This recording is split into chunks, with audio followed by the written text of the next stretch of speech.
Scammed out of money and a child. That's what one family says happened after getting involved with a Montecito man's adoption agency. The FBI and international police are now looking for 56-year-old Orson Mozes. They say he ran an international adoption agency out of his South Coast home.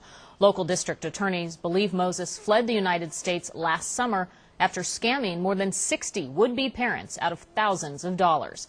First at 10's Evelyn Taft brings us one family story. Evelyn. Katie, we spoke to the DiLorenzo family over the phone earlier today. They live in New Jersey, but did business with a Montecito man in an attempt to adopt 3 different children 3 separate times. But in the end, they lost the kids in the alleged scam, as well as a whole lot of money.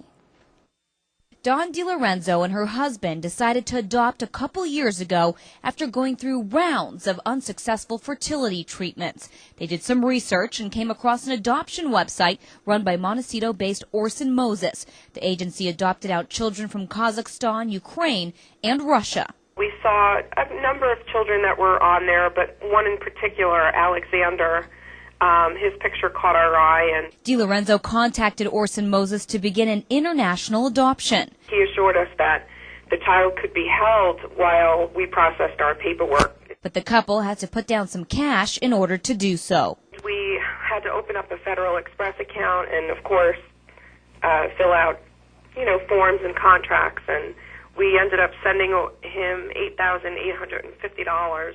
Mozes promised to take the photo of Alexander off the website to assure his future parents he was theirs. Meanwhile, Kazakhstan law does not allow children to be pre-selected. DiLorenzo saw this as a red flag, but she was determined to finalize the adoption.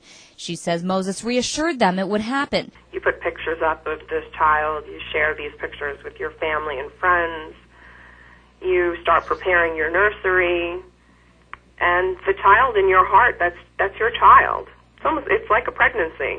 9 months later, the adoption fell through, but that's not where the story ends. Mozes then put the parents on a plane to Kazakhstan, where they met another little boy, Stas.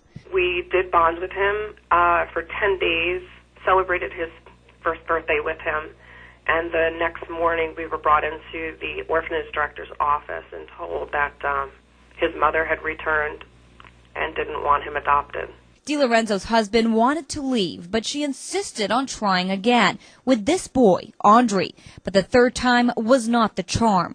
In the end, DiLorenzo stayed in the country for 1 month and spent about $75,000 on the adoption process, only to come home empty-handed.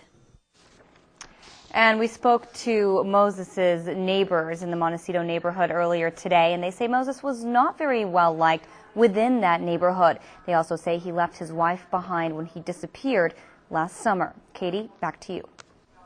Evelyn, all right. Mozes is facing 62 felony counts of taking money under false pretenses and grand theft through the use of the internet.